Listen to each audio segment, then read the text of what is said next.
Mississippi, 1871. The ghost boy science can't explain. In 1871, the Finch family in Jennings adopted a silent child through the state orphan registry. The boy never spoke, never disobeyed, and never aged.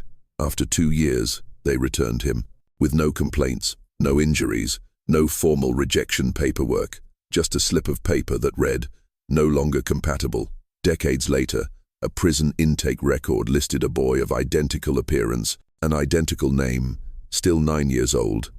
Like the video and subscribe to the channel if you're ready to step into the story of the Finch family and the child they sent back. And if you're listening right now, let me know what country you're in and what time it is. There's a comfort in knowing that we're all out there, scattered across timelines, watching the same story unfold together. The first mention appears in the Jennings County Orphan Intake Ledger, Volume 4, page 192, male, estimated age 8 to 9, origin unknown, delivered by itinerant officer, confirmed by Clark B. Smalls, does not speak, does not resist, has no name. Instead, a temporary designation, child 13, B. The officer's signature is smudged, but the loop at the tail of the G in agent matches a field supervisor stationed in nearby Vernon. His travel log for that week has been lost. The Carver family, Thomas and Eliza Carver, they were childless, owned a prosperous cotton plantation, and were respected figures in Natchez society. They were approved for adoption by the parish council, under a provision for families of moral and financial stability, an effort to relieve the burden on the overflowing almshouse. However, their adoption record in the registry showed an anomaly. From the start, though it was a single adoption, the entry for Ward 9 Kelvin showed signs of tampering. The initial entry was written in standard black ink, but just a few lines below, a second entry was added, in a different dark brown ink, stating, "Subject 9 Kelvin, status updated." There was no date, no explanation. Beside this second entry, a very faint, handwritten note in charcoal pencil appeared in the margin, "Portrait unchanged, verified by Mirror." The only known photograph from this period is a daguerreotype, found wedged between the pages of one of Thomas Carver's ledgers. It shows a boy, sitting upright on a hard wooden chair, his hands placed neatly on his lap, his gaze fixed unnervingly on the lens. The photo bears no name, no date, but its copper backing is engraved with the small mark of an itinerant French artist, known to have traveled the Mississippi River around 1826. It was rumored he lost all his equipment in a mysterious boat capsizing near Vicksburg. Shortly thereafter, no other photographs of the boy have been found. His image never appeared in parish announcements or city bulletins. The Natchez Almshouse's annual report for 1825 makes no mention of a transfer to the Carver family, although Thomas Carver, in a letter to his business partner, confirmed they had taken the boy from the parish facility with a small stipend and formal approval, dated the 4th of June. Thomas's handwriting, famously decisive and clear in his cotton contracts, became shaky and cramped in his personal notes about the child.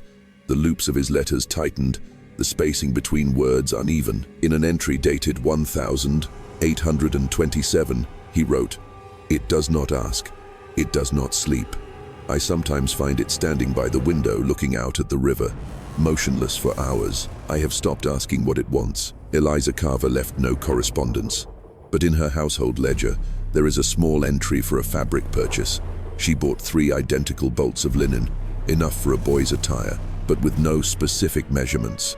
Only a note beside it, to keep unchanged.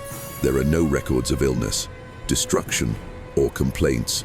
No letters were sent to the parish council. On the 21st of September, 1828, the child was returned to the Natchez Almshouse. The return record lists the reason in a single phrase, "unsuitable." There was no precedent for this phrasing in Mississippi records before that time. The parish clerk, whose initials are on the document, later swore in a land inquiry that he had no memory of processing such a return, and that the handwriting, though similar to his, looked foreign, as if written by another hand guiding my own. The corresponding page in his personal journal was smudged by a water stain, rendering any details illegible. Immediately after the Carvers returned the child, A new file was created for the boy. That very day, this file was identical to the old one in every respect. The same child, the same age, but this time he was given a name, Ezra Cole. The paperwork states he was transferred to a church in Vicksburg, but no document proves this transfer ever occurred. At the bottom of the file page, a very faint, handwritten line, seemingly added later. It reads, "It was not sent. It was just released back to the river." The Carver's residence was a large plantation house overlooking the Mississippi River. There are no records of any disturbances or damage to the house during the boy's stay. According to tax records, Thomas and Eliza Carver were model citizens. However, in their 1827 census return, there is an oddity.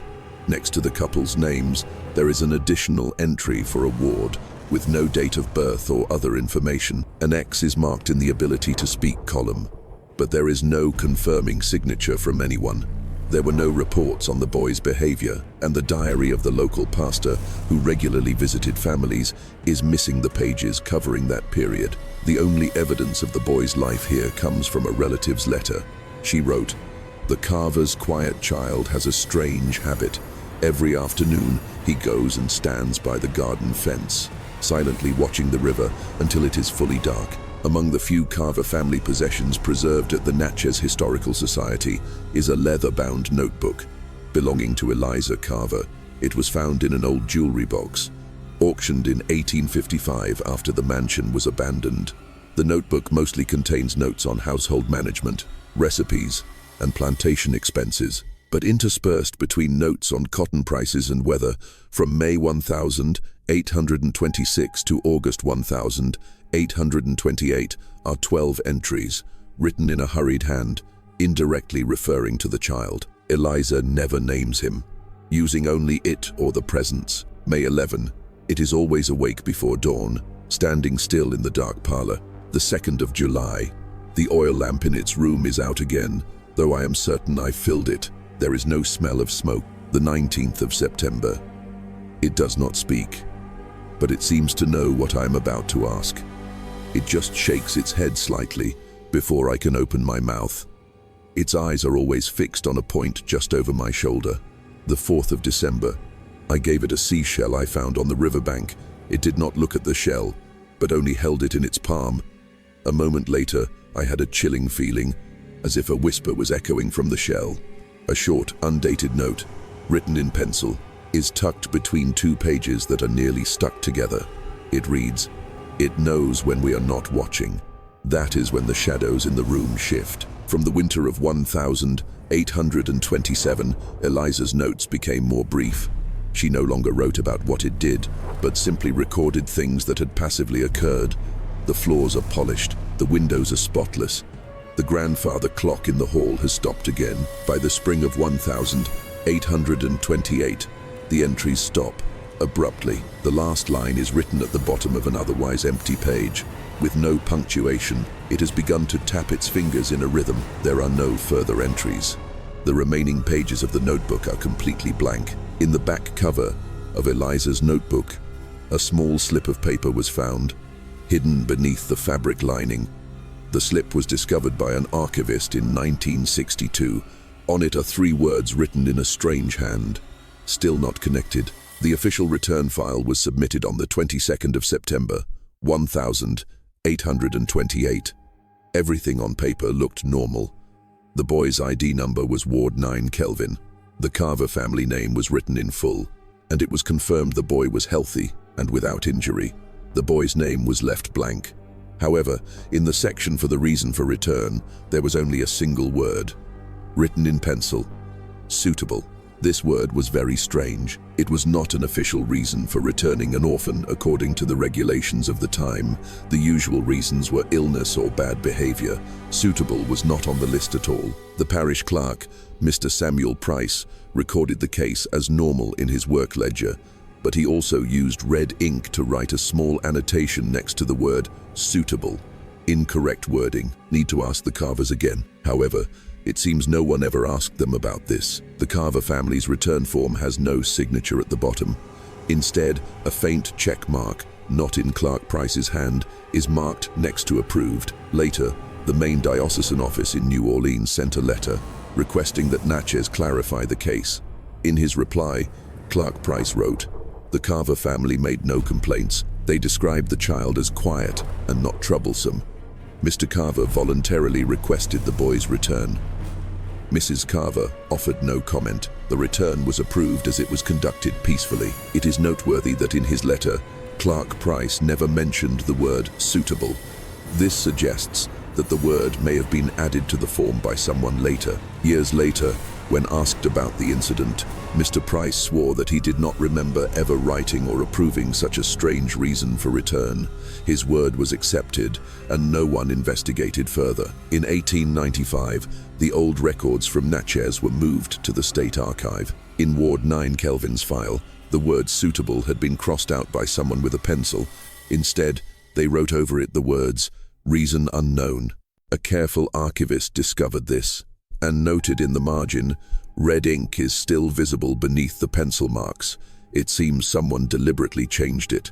In 1955, when historians used new technology to examine the form, they discovered that beneath the words "reason unknown," the impression of the original word "suitable" was still there. No other record in Mississippi throughout the 19th century used such a strange term.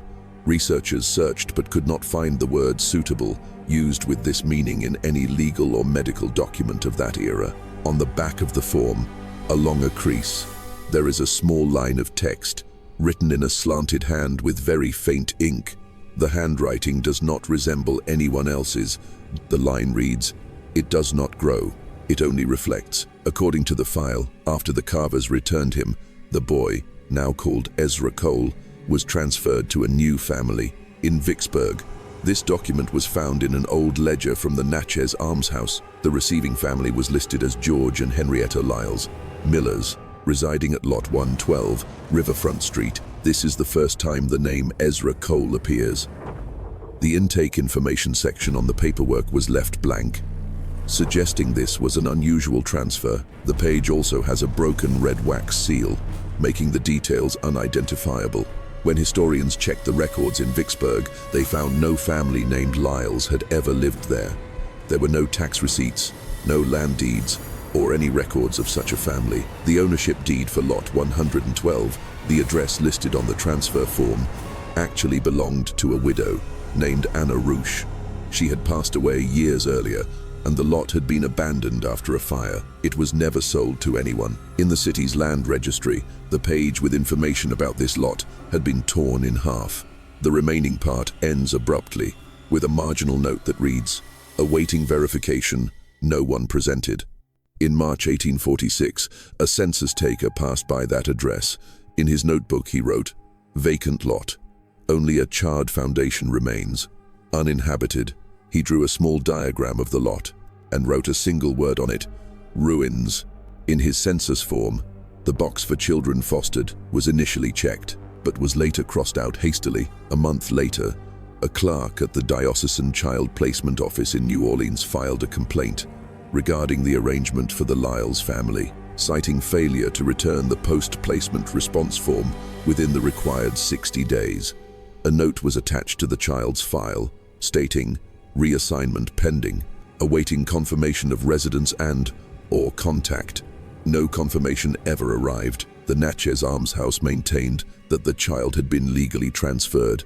A letter in response to the clerk, filed under the signature of the almshouse's acting director, stated, "Delivery confirmed by carrier's log. Subject has left the parish's jurisdiction on the specified date. Further inquiries belong to the Vicksburg authorities." When that log was requested by the Vicksburg office, it could not be found. Only a payment stub remained, 2 pence issued to S. Plan Croft for delivery of 1 passenger, full route. No additional trips were recorded under that name for the entire year. Years later, a Warren Parish school register from the spring of 1846 lists a student, Ezra C., age 10, enrolled for 2 weeks at a rural school near the Yazoo River. The attendance sheet has his name only once. His line for the second week is crossed out, and beside it, another note in a different ink. Family relocated. The name Lyles was never written. The teacher's marginal note in the corner simply says, "Guardian unclear, uncertain if boy speaks." In a separate ledger, buried at the bottom of a surplus file in the parish clerk's office, an unsigned entry appears. In a section for invalidated land claims, it lists the Lyles lot, followed by a final entry, reclaimed by absence. The daguerreotype was discovered in 1958 during an inventory of parish records transferred from the Natchez Archives to the newly established Mississippi Department of Archives and History. It was found wedged between 2 pages of a cotton shipping ledger, inside an old leather pouch faintly stamped Carver 1825-28, and tied with a desiccated leather cord. The metallic portrait, about the size of a palm, shows a boy seated on a simple wooden chair, his right hand resting on his knee, his face directed forward. He wears a coarse spun shirt, its collar unpressed. There is no name, no date, no artist's mark on the front. On the copper back, under raking light, faint scratches of handwriting were revealed. A clerk's note in pencil reads, "Ward, 9 Kelvin or Ezra C., followed by a question mark etched with a different, sharp tool. Below that, a second hand in faded India ink wrote, "Photo from Carver House," no notation.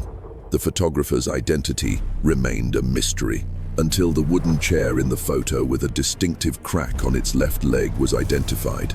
In an 1826 sketch of the interior of a traveling studio owned by a French artist named Jean-Luc Dubois, he was known to have operated along the Mississippi River. Before his boat and all his equipment were reported missing in a flash flood near Port Gibson, Dubois' records, if any existed, were also swept away by the river. When the daguerreotype was examined as part of a conservation initiative in 1965, an anomaly was noted. The polished silver surface showed no signs of tarnish, no scratches, or the chemical erosion typical of plates from that era. Even the edges of the copper plate, usually the first place to oxidize, were still bright. When exposed to cleaning solutions, the image was unaffected. X-ray analysis, conducted at Tulane University's metallurgy lab in 1968, found no signs of decay. Despite the plate having existed for over a century in Mississippi's humid climate, the physical report, filed under reference number M1825, included a passage. The metallic surface shows no measurable degradation. The silver-mercury amalgam remains stable. There are no signs of galvanic corrosion or environmental impact. The crystalline structure of the image remains as it was upon creation. The analyst attached a handwritten note to the report. The physical nature of this image is impossible. It does not decay. What puzzled archivists more than the perfect preservation was the image itself. When viewed under a microscope, the lines of the boy's face were impossibly sharp.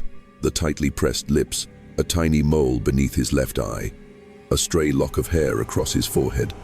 His eyes, wide and direct, seemed to have an unusual depth, as if they were etched into the metal, rather than an image captured by light. A lab assistant claimed that when he held the plate, he felt it grow slightly warm and emit a very faint, almost inaudible hum.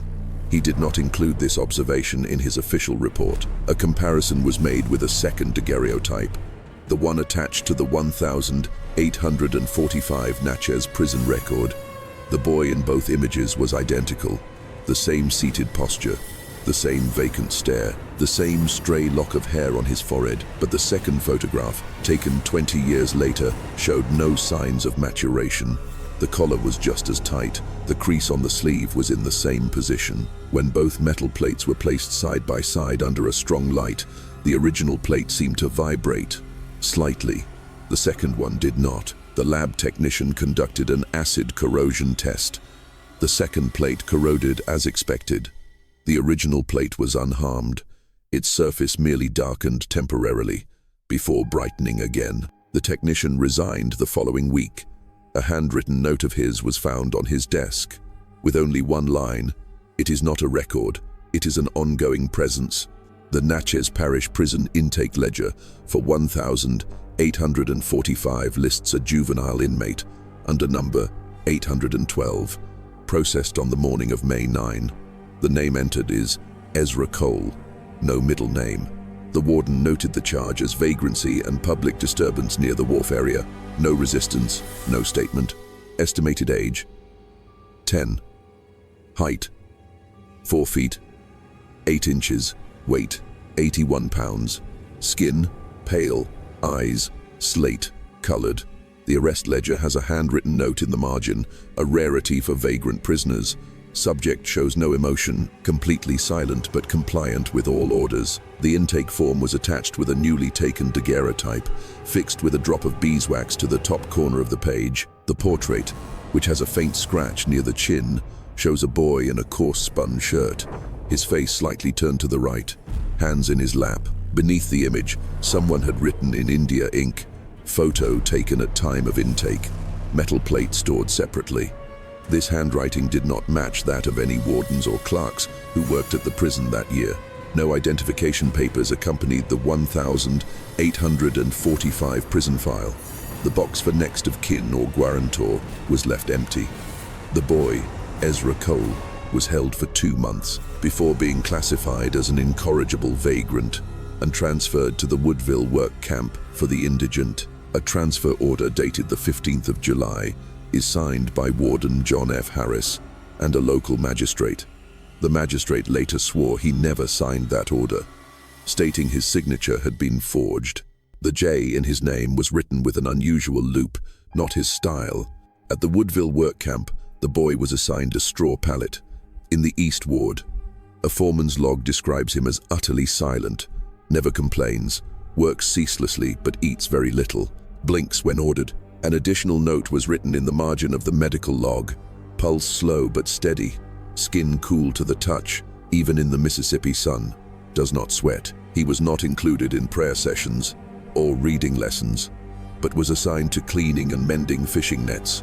Records show no disciplinary infractions, no communication, no illness. A warden wrote in his monthly report, "He is present but does not exist. If not for his shadow on the ground, one might think he wasn't there." In November 1847, his name was struck from the work camp's registry. There was no report of escape, no release papers, no transfer order. In place of a final status entry was a large X, drawn in red beeswax. The only annotation, written in a shaky hand, reads, "File sealed, photograph retained." That daguerreotype remained in the file until 1968. When the State Archives conducted an inventory, an archivist noted that the metal image was untarnished. The accompanying paper had no mildew. The beeswax was still soft. When compared again to the photo from the Carver era, there was not a single difference. On the back of the 1,845 prison intake form, impressed so faintly it was almost imperceptible to the touch, were 4 words created not by ink but by pressure from some hard object. They read, "Existence confirmed, not life." The prisoner was recorded only under a number, 812. No last name, no origin, no other conviction records attached. His first record at the Woodville work camp, dated the 16th of July, 1845, notes his arrival from the Natchez prison. His age is listed as approximately 10. The entry describes him as mute, with passive behavior, and no history of trouble. The photograph attached to the file, kept in a small wooden frame on the warden's desk, showed a child sitting upright with a vacant stare, an image not uncommon in institutions for the poor at the time, except for one detail. The crease on his shirt collar perfectly matched the crease in the daguerreotype, taken 20 years earlier at the Carver mansion. The daily work log from the East Ward shows the boy never did anything on his own. Without being ordered, the foreman changed with the seasons. But through entries written in 4 different hands, the description of him remained constant. No complaints, no noises, no sounds of any kind.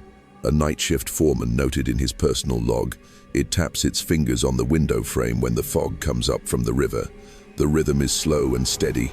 Another note, dated August 1846, reads, "It always stands still whenever the church bell in Natchez strikes 3 a.m. Its eyes are fixed on the river."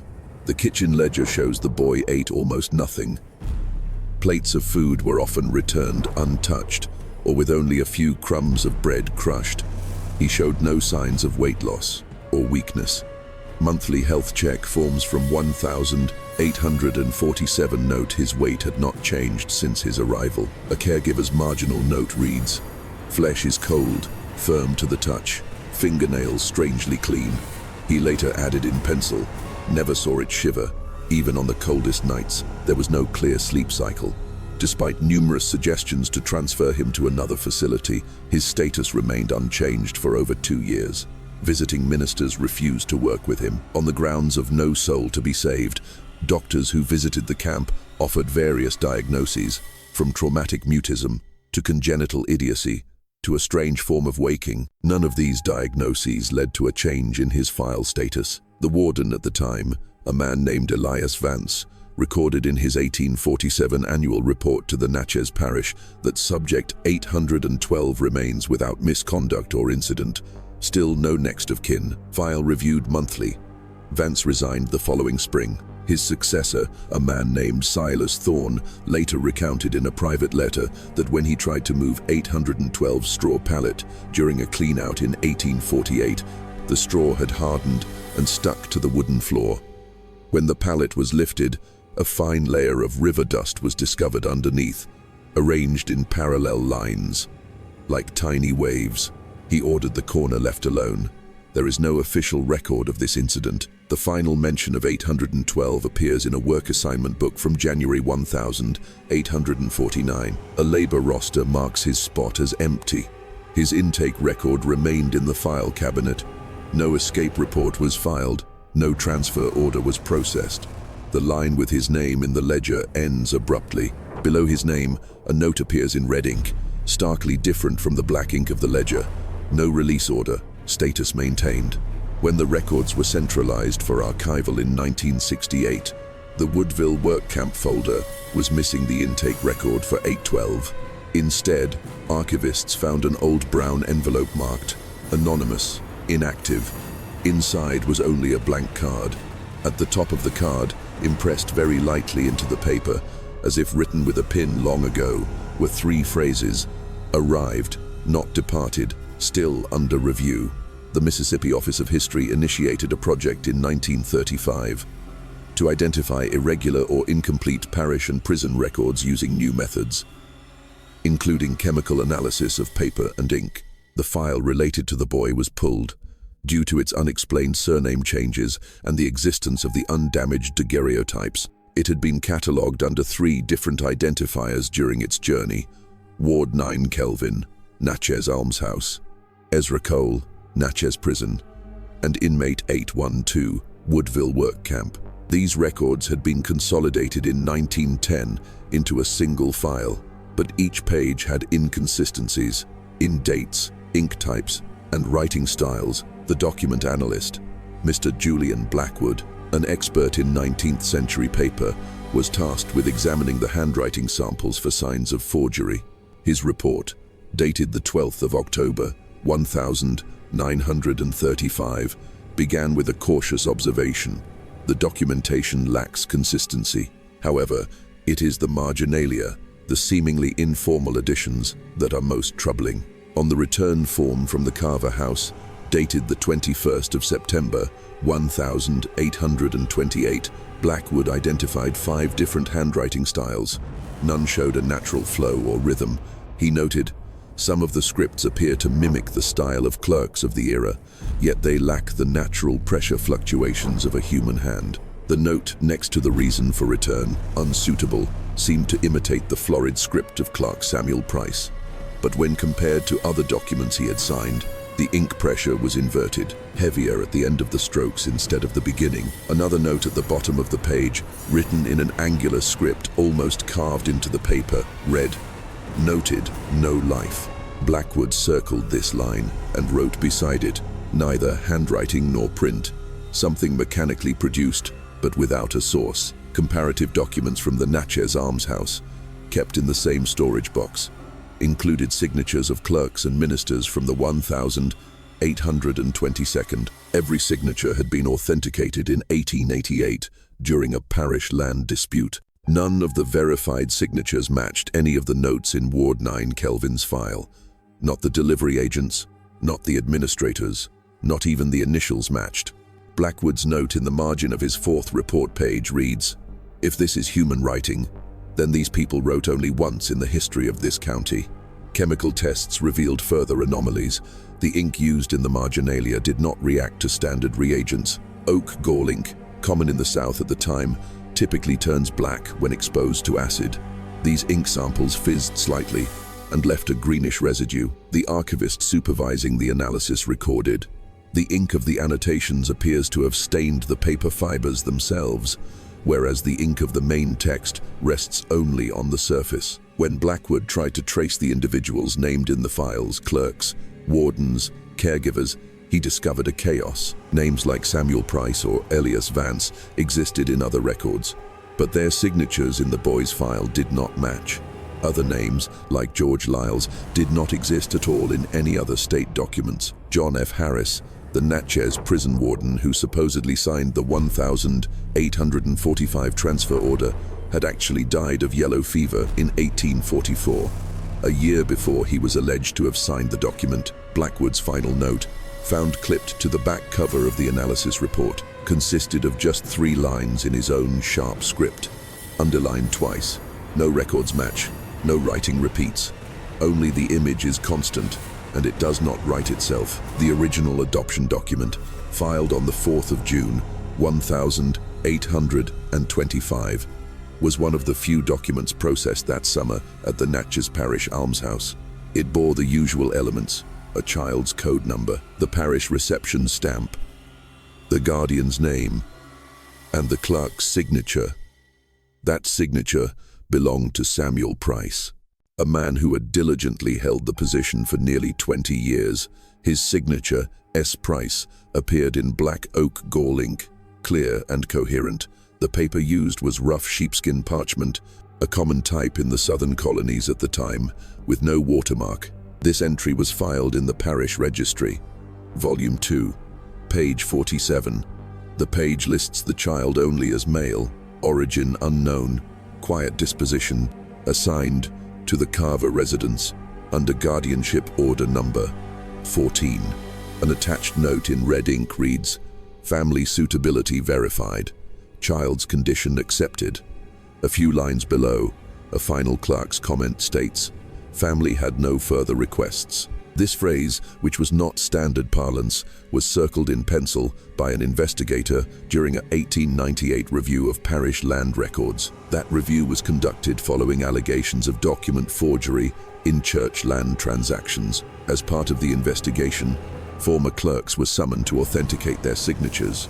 Price, by then elderly and living in seclusion in a small house on the outskirts of Natchez, submitted a sworn affidavit on May 11, 1898, in which he asserted, "I do not recall processing any case involving the Carvers. I never assigned a child to them. If my name appears on that document, it was not signed by my hand." Investigators compared his handwriting against baptismal certificates, slave sale contracts, and parish land records from the same period. His florid S, the firm period after his initial, and the crossbar on his P were all consistent across 54 of 54 samples examined. The signature on the Carver record was identical in every respect. The same slant, the same ink pressure. Price was shown a photographic copy of the record page. According to the investigating ade's notes, he stared at the signature for nearly 5 minutes before saying softly, "I do not remember that family, but this is indeed my hand." When pressed on whether he could have forgotten the child, he replied, "This is not forgetting. This is an emptiness. I have processed thousands of records. This paper was never on my desk. I can feel a record when it passes through my hands. It has the weight of a soul." His affidavit was stamped and filed under the code Objection 04. The Carver file was not pulled from the archives. Instead, a note was added to the back cover of the registry. Signature authenticated. Memory questioned. The note was signed by an apprentice clerk, whose daughter would later disappear mysteriously near the Mississippi riverbank in 1905. No modifications were made to the original adoption record. It remained in the ledger, perfectly intact. Between the pages, one can still see faint impressions, where a pen nib had pressed down for too long, not forming letters, just repeated points of pressure, as if the hand that signed it was actually trying to sign something else, something deeper beneath the page. In August 1902, the old Natchez City Hall began to be demolished, to make way for a new structure. During the foundation digging, workers broke through an old brick fireplace, unused since after the Civil War.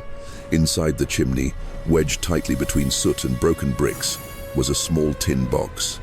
Its edges warped by heat, but still intact. No label, no number. The lid was rusted shut. When pried open, the tin box contained a single object, a small, hand-stitched notebook, its spine nearly broken, with no title. The notebook had only 4 vellum pages. The first 3 were blank, with only yellowed stains from moisture. The 4th page contained a single, central, unadorned entry. Subject, male, juvenile Carver. The line was written in a stiff, block-letter script. With no date or code number, the handwriting was even, emotionless, more like it was produced by a machine than a human hand. Below that line, under the heading Status, was only one phrase: suitability suspended. No signature, no other entries. The notebook was taken to the office of the mayor of Natchez for identification.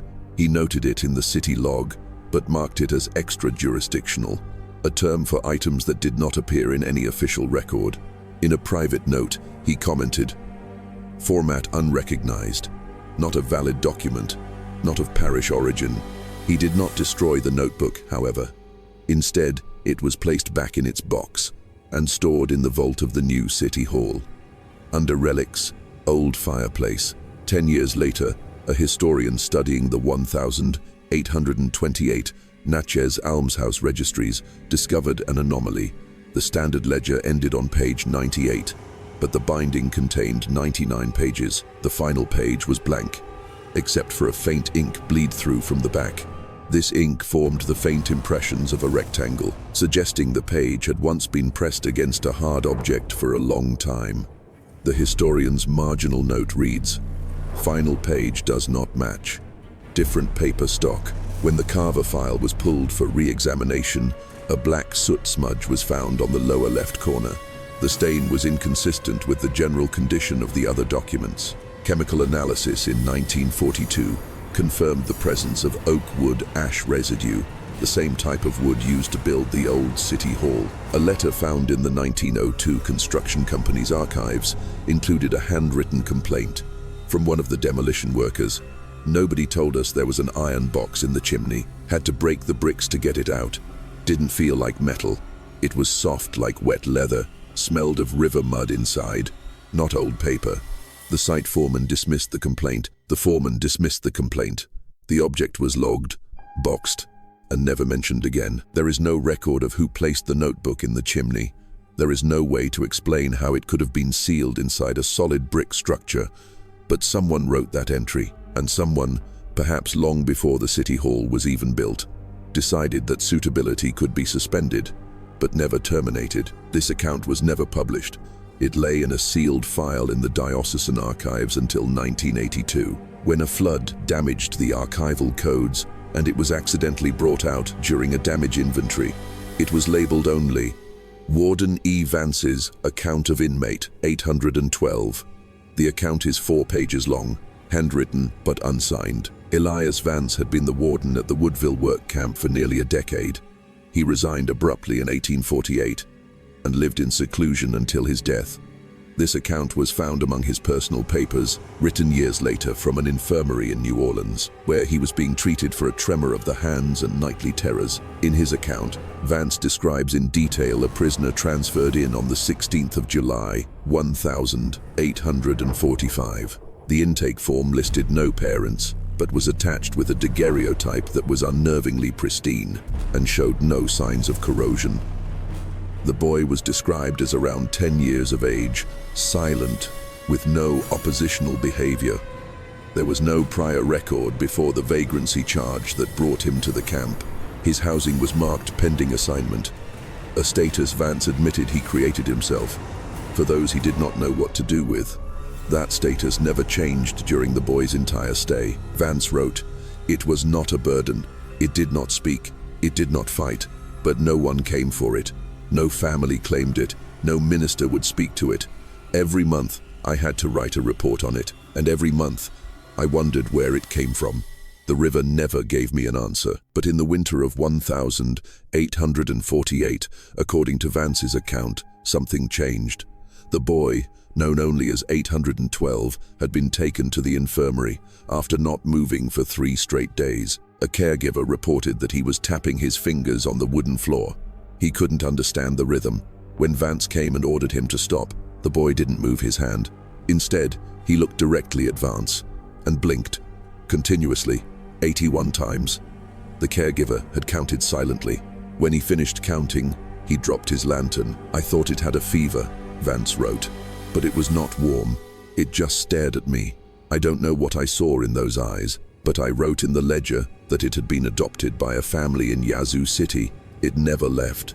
I just couldn't keep seeing it every day, without an answer." That night, Vance couldn't sleep for the sound of the river water, which seemed to be whispering a number. A week later, the boy's line in the registry ends, without explanation, no release papers, no transfer note, just a blank space, and a line stamped with a homemade seal, "File closed." In the margin of the last page of Vance's account, there is a handwritten note, in a strange blue ink that does not match his script. It was not a rhythm, it was a coordinate. No one ever deciphered what 81 meant. No other inmate at Woodville was ever listed as pending assignment, and the blue ink did not match any type manufactured in Mississippi or neighboring states during that century. The administrative language of 19th century charitable institutions was often exclusionary and simplistic. Terms like deaf, mute, dullard, or indigent were used to categorize and contain, rather than to understand. Yet, none of these categories truly fit the boy returned by the Carver family. In his return file, dated the 22nd of September, 1828, the supervising minister had marked all 3 standard items: intellectual capacity, moral disposition, and future prognosis. With the same symbol, a simple horizontal line, a dash typically meant information was unavailable. Less common was its repetition across 3 different documents from the Carvers, the Natchez prison, and the Woodville work camp, each written by a different hand, but bearing the identical mark. In the Natchez Almshouse registry for 1829, the boy appears again. In a special list titled Pending Cases, 12 names were listed. 11 were eventually adopted or died. Only Ward 9 Kelvin remained. His file was stamped annually with a note, "Re-evaluation requested," but no evaluation was ever performed. A handwritten note in the margin of the 1831 list reads, "Still on the books, still pending, still not speaking." The absence of any observable expression, no sadness, no anger, even his silence was not defiant, placed him outside all systems of classification. He was not helped, not because he was a difficult case, but because no process was designed to handle a case like his. In 1850, with changes in state pauper laws, a medical board reviewed old records. The boy's case was placed in a provisional category, stagnant subject, status undetermined. In his report, one board member, Dr. Alistair Finch, a coincidental surname, wrote, "The subject does not respond to sound but is not deaf, does not resist but cannot be instructed. Heart rate does not change when startled. This condition is neither illness nor willfulness. He is not empty, he is not static, he is simply out of sync." The last line of his report was crossed out in ink, but beneath it, one could still faintly read, "It taps its fingers to the flow." When Mississippi passed the Pauper and Vagrant Act of 1855, hundreds of cases were processed or closed. Ward 9 Kelvin's file was marked, "Reviewed. No action required." By that point, he had not spoken, shown emotion, or taken any recordable action for nearly 30 years. Yet he persisted in the system. An addendum to that act added a strange clause. Subjects who exhibit neither development nor decay, with no discernible illness, shall be maintained on the books until a marked change justifies reclassification. It was a clause that seemed written for only one person. It was removed in the next version of the law. When historians from the University of Mississippi tried to find the boy's final record in 1948, they found a folder with only 2 stamps, unclassifiable and no examination required. Inside, the only text was a note from an unknown doctor, scrawled in the paper's crease. Still exists, but we cannot say how. The historian who found this folder was originally searching for cadastral maps from the 1852nd. The Natchez Archives had been devastated by a major Mississippi River flood decades earlier, and many documents had been hastily boxed and forgotten. Box 38 Ampere had no list of contents. Inside was a transfer envelope, marked with a standard no one recognized. Mississippi Parish Recirculation Protocol. The paper was not yellowed, the ink not smudged. Though it was pulled from a stack of mildewed files, it had no seal, no signature. Just a date, the 17th of November, 1912. And a name, Carver. It was not the boy's name, it was the name of the first family.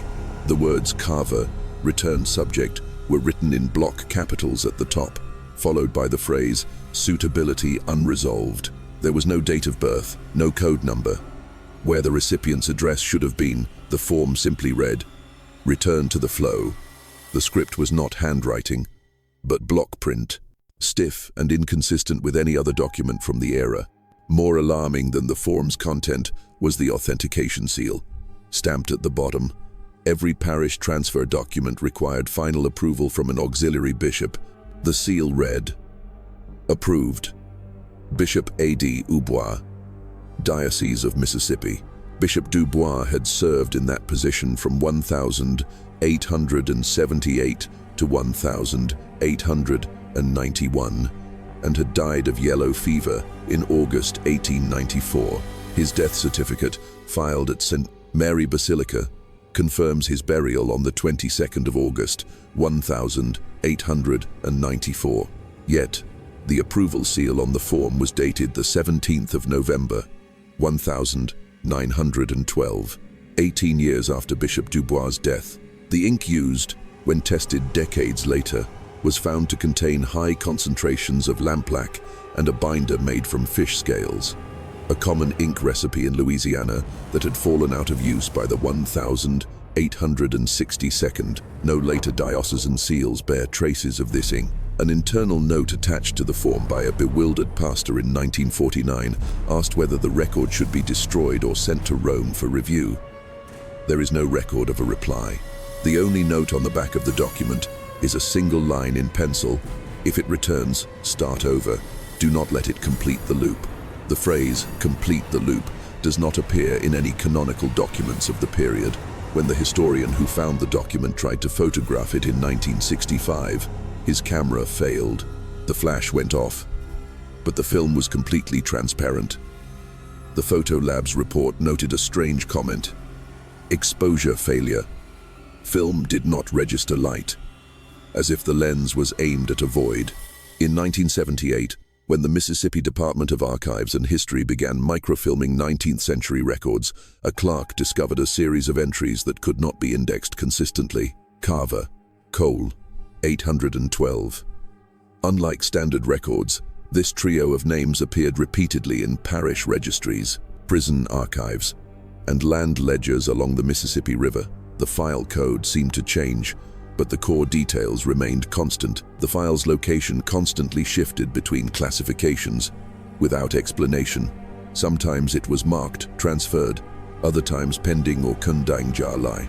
Not once was it marked, deceased. The file had more handwritten notes and amendments than any other from that period in Mississippi. Yet, no census ever listed the boy, no school enrolled him long-term, and no burial record closed his case. His age was last recorded as approximately 10 in 1845, after which the entry was left blank. A note in red ink in the margin of one document simply reads, "Maintain status until change occurs." No one initialed it. An internal diocesan report from 1922 described the file as a permanently inactive record. When reviewed in 1950, a historian noted, "This file seems to exist not out of administrative need, but out of a certain inertia." By 1965, a line in a State Archive inventory report declared, "This subject is referenced in other files, but has no original record." When compared to other cases, this file had a unique characteristic: circulation. Its documents were copied, moved, and cross-referenced over 80 times from 1,825 to 1,960. Most records were moved only once or twice. His file moved on average every 5 years. No official request explained these movements.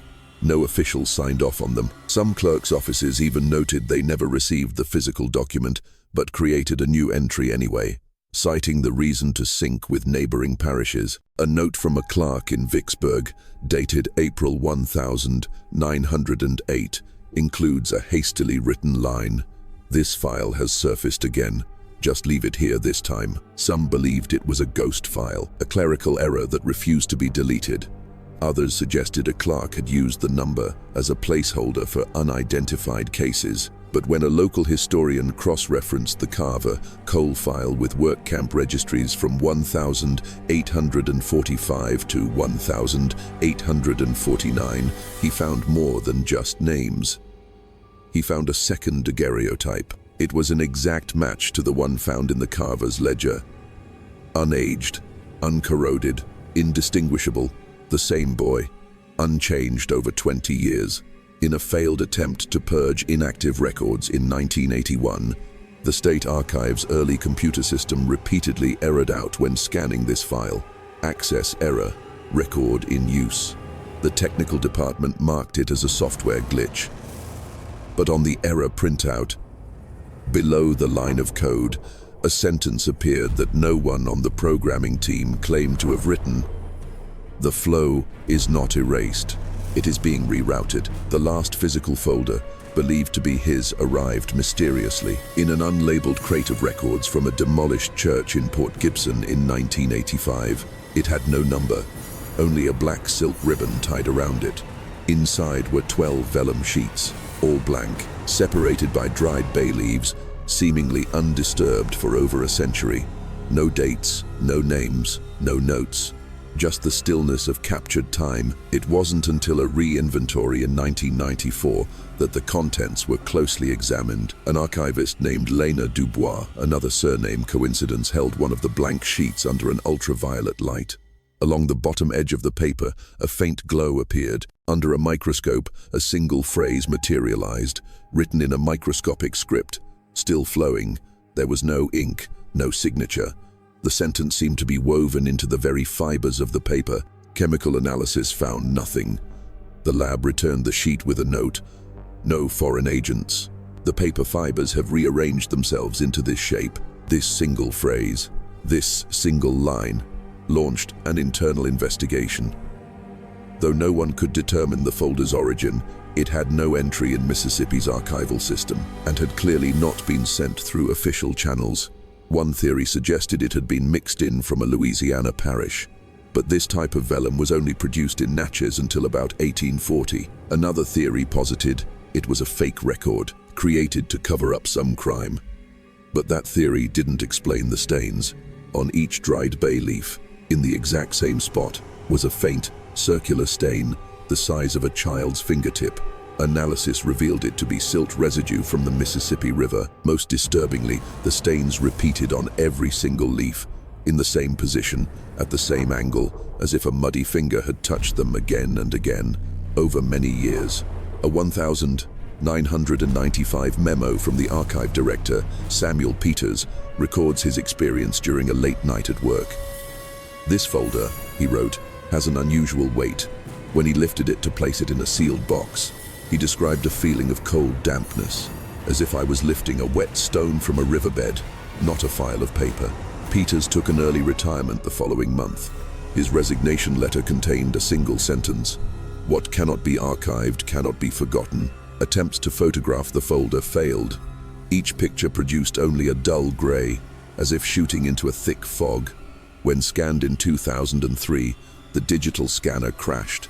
It repeatedly errored, displaying on the screen a repeating line of text: "Awaiting flow, awaiting flow, awaiting flow." No error code was logged to explain this message. That folder now sits in a sealed tin box, stored in the deepest vault of the archives. Opening the box requires permission from the current bishop and a historian appointed by the Mississippi River Historical Society. On the lid of the tin, etched by an unsteady hand below the state seal, is a phrase that has never appeared in any document before. It reads, "Do not drain the river." It is still being told. It was adopted, returned, named, incarcerated, and forgotten. Yet nowhere in the archives of Mississippi is there a record of it dying. Its file never closed, its age never changed, and in an old chimney in Natchez, a buried notebook still holds the name of the first family that touched it. What was it? A child left by the river? A failure of the administrative system, or something created by that very system? Fed by paper, circulated by mortal hands, and remembered only by mudstains that never dry. This is not a ghost story. This is the story of a system that forgot how to forget, and a boy it should never have processed. Like the video, and subscribe for more stories that history has tried to bury. And if you're still watching, let me know where you're from and what time it is. There's a comfort in knowing we're not alone.